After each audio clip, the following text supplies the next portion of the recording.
evento de celebración del Día de la Bandera, pero déjeme ir ahora con este enlace para que nos ayude a entender lo que está ocurriendo al otro lado del mundo y el papel que juega México. Hoy que México forma parte precisamente del órgano más importante de seguridad en la ONU. Fíjense nada más la relevancia que tiene esto para México. Le toca a México hacerle frente a esta situación entre las grandes potencias. Y a quien le confiamos, como siempre le digo, no nos confía a nosotros ni a ojos cerrados, a uno de ellos es al doctor Jesús López Almejo, profesor de Relaciones Internacionales, a quien saludo con mucho gusto. Querido amigo, te mando un abrazo, ¿cómo estás? Querido Vicente, un abrazote, muchas gracias por la invitación y pues estamos ya de regreso en la acción analítica. Oye, querido Jesús, pues creo que nos puedes aportar mucho por lo que he leído en tus redes sociales y creo que estarás de acuerdo con esta frase de batalla, de que no nos crean ni a nosotros a ojos cerrados la audiencia, que en momentos de conflicto tienen que hacer su tarea para informarse desde diferentes perspectivas, la tuya, la de otros analistas, de otros expertos en geopolítica, en relaciones internacionales. Y no sé si para arrancar, porque creo que nunca vamos a estar de acuerdo todos en todo, a lo mejor sí pudiéramos decir que en un conflicto armado, así inició el programa, nadie gana, todos perdemos. Te escucho con tu análisis, Jesús. Sin duda alguna, querido Vicente, en una guerra, por las capacidades técnicas, materiales, militares que han logrado desarrollar ciertos países en el mundo, en una guerra prácticamente nadie gana excepto el complejo militar, las empresas que más ganancias tienen lucrando justamente con la venta de armas, y eso hay que decirlo muy claro, el gobierno de Estados Unidos es un peón de las principales empresas del armamento, de las 10, para que la audiencia se dé una idea, de las 10 empresas del armamento que más lucran en el mundo, 7 son de nacionalidad estadounidense, 3 son de nacionalidad china y una firma es italiana. Cuando hay una situación política estable, cuando hay un sistema internacional estable, generalmente la venta de armas tiende a disminuirse. ¿Qué es lo que se requiere para que se reactive la economía y los ingresos de estas empresas armamentistas, de lo que llamamos el complejo militar, que también incluye a los ministerios de defensa de los principales países del mundo? Justamente que haya un conflicto. Si me permites entonces analizar en el plano global, en el plano regional, en el plano internacional y en el plano local. Si me permites voy al plano global. En el plano global vemos a un Estados Unidos que se resiste a dejar de ser la hegemonía del mundo. Quienes le disputaban, digamos, la hegemonía económica y comercial era China. En el año 2018, Donald J. Trump se encargó de abrirle un frente muy amplio y una guerra muy agresiva comercial a China, incluso ordenando a Canadá que detuvieran a la hija del dueño de Huawei, la empresa que estaba poniendo en jaque a las empresas de las comunicaciones en Estados Unidos por el tema de la tecnología 5G. Entró en una guerra durísima con China, de la cual tanto Estados Unidos como China se vieron perjudicados. En el plano militar, China no es tan fuerte como Rusia. Rusia en el plano económico no es tan fuerte como China. Sin embargo, tienen una característica muy importante. Tanto China como Rusia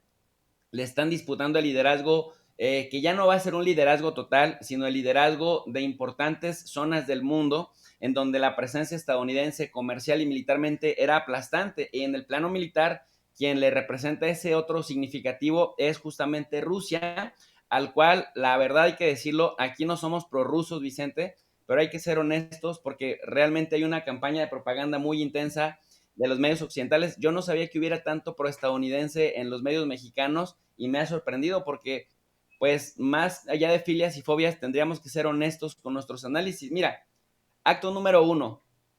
Joe Biden, lo primero que hace al llegar a la presidencia de Estados Unidos es decir, afirmar que Vladimir Putin es un asesino, lo trata de asesino, no muestra pruebas de nada y dice que lo hará pagar durísimo las consecuencias por ser asesino. Cuando Putin le dice, oye, esto es una falta gravísima para la diplomacia, Joe Biden se hace como que la Virgen le habla y ya no vuelve a tocar el tema. Acto número 2, con el tema de la vacuna Sputnik V, Estados Unidos no solamente no permite que ingrese al territorio estadounidense, sino además presiona a países como México, como Brasil, a que por ningún motivo acepten la distribución y el consumo de la vacuna Sputnik V. Tercer acto, empiezan a armar a grupos neonazis desde el año 2014, empiezan a armar a grupos neonazis, principalmente el batallón Azov, que es impresionante, Vicente, que estos todavía utilizan un discurso y toda la simbología nacional socialista, y rematan en el año 2020 y en el año 2021, en el mes de diciembre, entre el 15 y el 18 de diciembre de cada año, del 20 y del 21, Naciones Unidas impulsa una resolución en donde abiertamente pide la condena de todos los miembros del sistema de Naciones Unidas del nazismo, del neonazismo y de cualquier forma de glorificación del fascismo. Solamente hay dos países en el mundo que se oponen. Uno es Ucrania y otro es Estados Unidos. Al Estados Unidos de Trump se le entendía, de alguna manera no se estaba de acuerdo con eso, pero se entendía porque Trump pues finalmente fue respaldado por grupos neonazis de ultraderecha en Estados Unidos. Pero Joe Biden, que llegó con un discurso de progresista y de centro de izquierda, el argumento que dio es que no podían condenar la resolución, perdón, no podían condenar el nazismo en la Asamblea General de Naciones Unidas porque era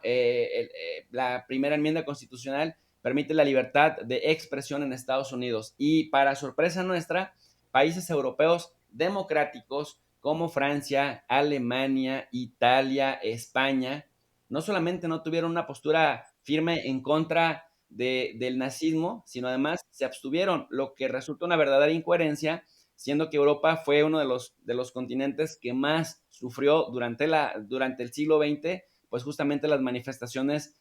nazis. En ese contexto, pues, tienes tres afrentas, pero Estados Unidos acompañó su beligerancia en contra de Rusia con un cerco diplomático brutal, presionando a los aliados de la OTAN, pero también a los de la Unión Europea, para que prácticamente tuvieran relaciones muy rígidas en contra de Rusia y le fueran cerrando el camino a toda salida diplomática. La OTAN, de manera reiterada, Stoltenberg, el noruego secretario de la OTAN,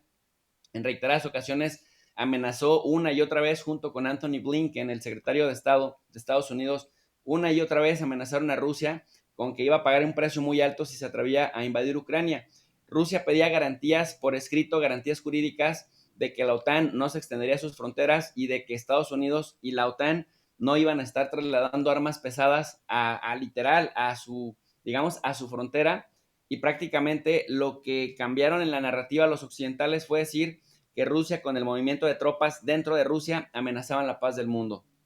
pero que no iban a ceder en ninguna de las peticiones que Rusia tenía. Prácticamente entonces Rusia, de todas las peticiones que tenía, 0 fueron cumplidas. Mientras sucede que si nos bajamos entonces al nivel local, mientras que sucede que en el Donbass, en el Donetsk y en Lugansk,